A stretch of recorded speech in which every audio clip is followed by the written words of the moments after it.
All right, let's continue our mini lessons with release planning. Guys, product backlog gave us big picture. For example, at the end of quarter one, these are the goals.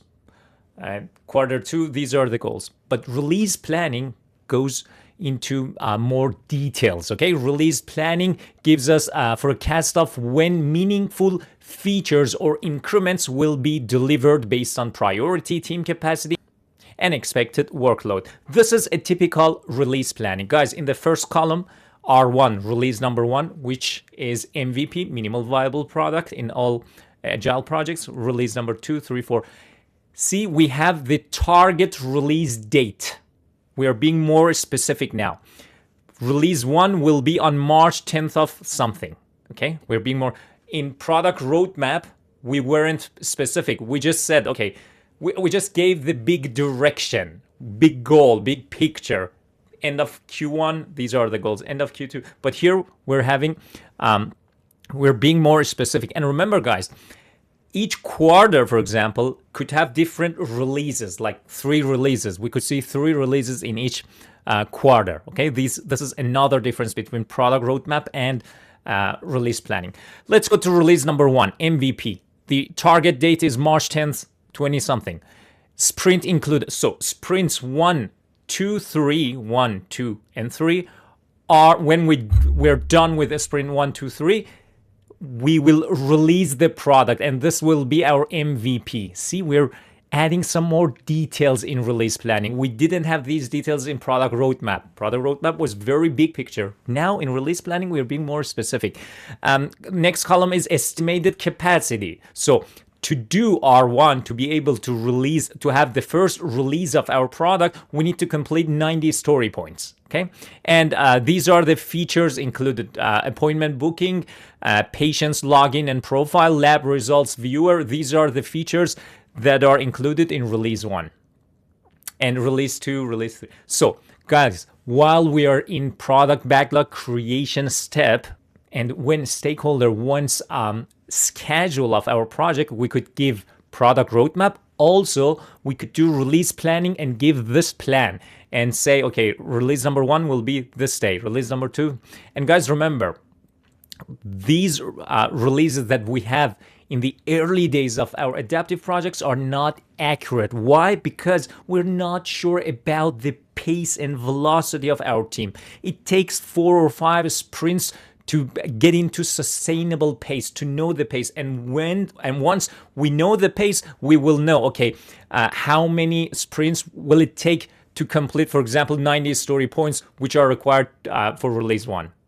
Okay, so over time, when we start our adaptive projects, these release planning will get updated. So this is not a static document. This is dynamic document, living document, and over time will be more accurate. Product roadmap gives us the big picture, but release planning goes into details. We know, okay, in what date we're gonna have what release and what features are included and what are the estimated story points and lots of details, okay? These are 2 scheduled documents that we could provide to stakeholders when they ask for our project's schedule. Awesome. Will you get a question from release planning?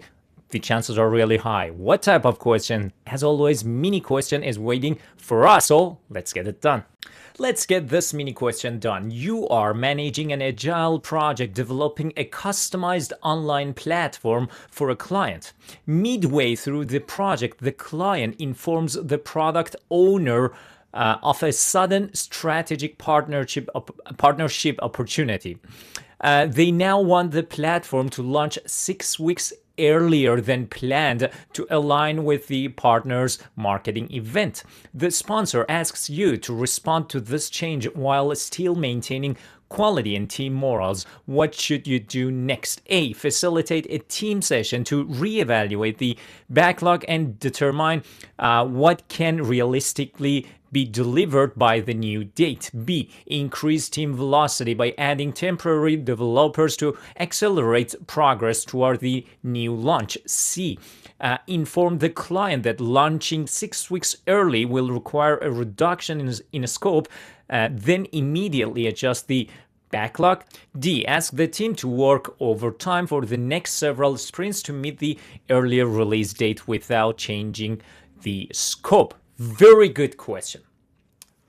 Very good question. And I'm sure you will get a question like this on your final PMP exam. Guys, what's the problem?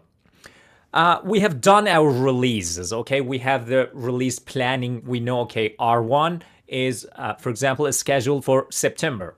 Now, there is changes in an organization, and the client wants the product, wants that release earlier, 6 weeks earlier. Instead of September, he wants it in mid, for example, July, okay? 6 weeks earlier.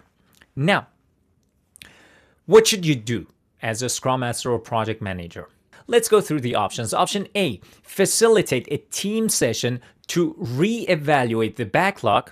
Okay, facilitating a team session is very good because once there is a request from client, from stakeholders, you have to consult with your team, because at the end of the day, at the end of the day, your team is the one who does the job. Okay, you need to consult and ask for their input. Okay, this is the request. What can we do about it? Can we do it? Can we address their request? Okay, so facilitating a team meeting is brilliant. I like this part so far. To re-evaluate the backlog and determine what can realistically be delivered by the new date. Okay, July, for example, 15th is the new date instead of September 1st, okay? Now, what can we realistically deliver by this date? A minimum viable product. Let's focus on minimum viable product, for example, okay? Option A is very good option. I wouldn't eliminate that because it clearly addresses the question's concerns.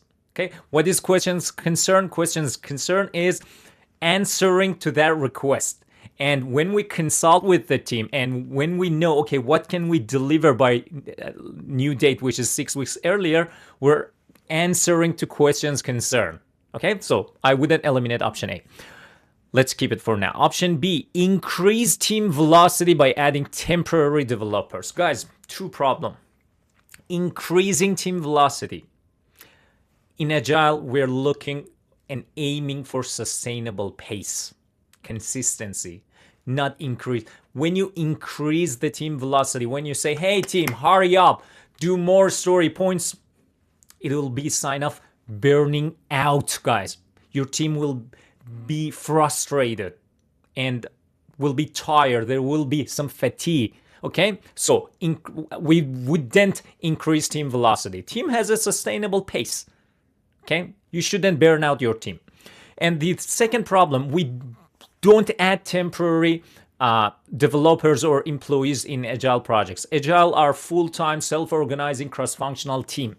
When you add new employees or developers mid-project, mid-sprint, it will disrupt the team. Okay, there will be some onboarding, then it'll take some time to teach and educate those developers. No, don't disrupt your team. So there are two problems with option B. Option C, inform the client that launching 6 weeks early will require a reduction in scope, then immediately adjust the backlog. Guys, let's go through mindset. It has immediately, strong negative word, so we could eliminate this option. This is from mindset perspective, okay? But from our perspective, option C does not consult with the team, okay? Project manager or Scrum Master cannot just straightly go to the client and say, hey, okay, you want it earlier, let's remove some scope. Consult with your team. First, you may do option C, okay, don't get me wrong, we may do eventually option C, but first action is consulting with the team and knowing, okay, what can we actually deliver? And then, yeah, we could do option C, okay? So that's why I don't like option C. And option D, ask the team to work overtime.